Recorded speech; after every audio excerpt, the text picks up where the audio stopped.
ये तन विष की तेल हरी गुरु अमृत की खान, शीश दिए जो गुरु मिले तो भी सस्ता ज्ञान। आज अगर मिलना मुश्किल है तो गुरु का मिलना मुश्किल है।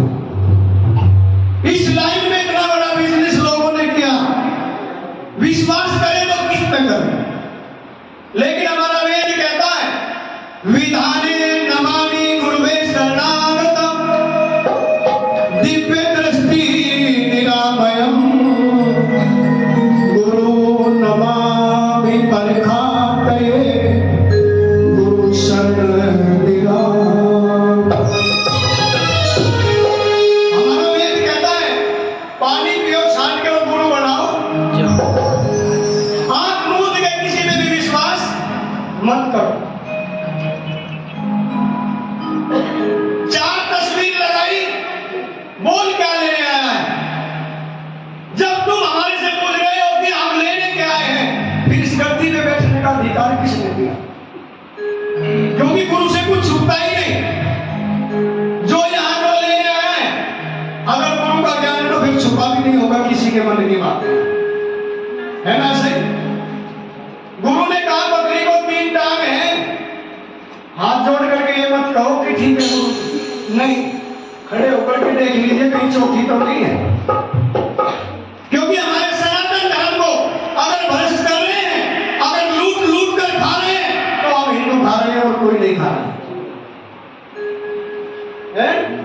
4 उपाय बताए कि जाओ 11 दिन पीपल में जल दे दो, सूर्य को जल दे, चढ़ाओ 100 रुपए। अगर हम तुमसे 100 रखवाएं, कितने हो आप? कितने हो? हैं?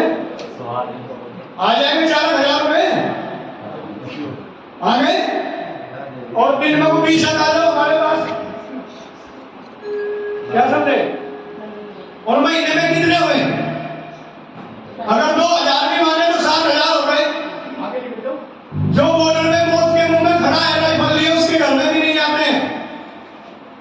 इसलिए जिस घर में, जिस सदगुरु के दरबार में स्वार्थ का धंधा किया जाता हो, धन का व्यापार किया जाता हो, वहां जाना नहीं चाहिए, चाहे उसमें आप हो या कोई हो। अच्छी लग रही है ना बात? अगर कहीं धन का व्यापार हो तो वहां मत जाओ, चाहे हम भी हो इसमें। अरे गुरु के हाथ ऐसे रहने चाहिए, जिन गुरु के हाथ जाते ऐसे हो जाएंगे वे दुनिया को क्या देंगे? कुछ नहीं दे सकते। क्या दे देंगे? इसलिए अपनी आदत को ठीक करो। आदत क्या? पत्नी को मारना, दारू पी के घर में आना, और फिर पत्नी जाके कहा भाग तुम्हें, कहा जागी गुरुजी कर दो कुछ मेरे घर में है। गुरुजी बता देगा 10,000 का खर्चा, 10,000 लगते पत्नी को तो देखा उठाओ खींची। अब तो सब ठीक ही हो जाएगा। गुरुजी यहाँ पे हम आ रहे थे बड़ौत में, सामान ले रहे थे, तो 3 आदमी जा रहे थे। वो कह रहे यार जो सत्संग भवन में जाते हैं अपने वहाँ तो झाड़ू लगाते हैं और अपने घर को कुछ भी नहीं करते। सुनो, ऐसे बोलते जा रहे थे वो। अब यहाँ एक बात बताओ, आप ही खड़े हो, खड़े हो आप, कितने दिन हो गए यहाँ? साल भर ही हो गया। सतगुरु की सेवा क्या तुमसे कहलवा के करवाई हमने? तुम ये करो, घर का काम करने को मना की है। अरे गुरु का पहले कर्तव्य गृहस्थी का पालन करना सिखाना है। जिसने अपने माँ बाप की सेवा नहीं की, अपनी पत्नी का धर्म नहीं निभाया, पति का धर्म नहीं निभाया, फिर गुरु दरबार में क्या घंटे पाओगे? क्या करोगे? गृहस्थ को थामो।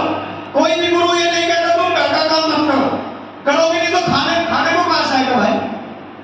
या कोई नोटों की बोरी थोड़ा ही है, मोती वाला बैग थोड़ा ही भाई। इधर तो गुरु आशीर्वाद है, और जिनके सर पे गुरु आशीर्वाद पड़ जाता है, जिसके घर में बरकतें होने लगती हैं। अगर आप घर बिगड़ रहे हैं, अगर पत्नी को पति टाइम से पूछ ले किस चीज की जरूरत है, किसी की पत्नी घर से कभी भी भागेगी नहीं, तलाक जैसे घर में व्यवस्था नहीं होगी। ये सच्चाई है हमारे कलयुग की। अगर पति शाम को पत्नी से पूछ ले किस चीज की जरूरत है, बेटी से पूछ ले क्या चाहिए, माँ से पूछ ले क्या चाहिए, कभी भी घर में अनहोनियां नहीं होंगी। अब पति आया पी के पढ़ के सो गया, मैं ये देखा पत्नी ने शाम को खिचड़ी कहां से बनाई, ये छोले बन रहे हैं घर में, जब मैंने लाके नहीं दिए ये कहां से बन रहे हैं, ये सूट जब मैंने लाके नहीं दिया, ये साड़ी मैंने लाकर नहीं दी, तो ये पहन कहां से रही है। बस अपनी बोतल में नाच रहा है, अपने दांत में नाच रहा है, अपने परिवार को बर्बाद करने में खुद अपनी ही भूमिका होती है। कोई गुरु अंदर बैठकर नहीं सिखाएगा कि जब मैं ये कर दूंगा, अगर मेरे में ताकत हो तो मेरे पाकिस्तान की लड़ाई चल रही थी, वही ना बैठते कि जाते, क्या जरूरत थी बम गिरवाने की, 5 साल भगती चले जाते, मानोगे नहीं। तुम खुद में इतनी बड़ी शख्सियत हो, भगवान ने तुम्हें अपना स्वरूप बनाया है। अगर इस दुनिया में सबसे प्यारी चीज बनाई है भगवान ने, वो क्या है? इंसान। और ये इंसान क्या हो गया? सुनिए क्या होगा।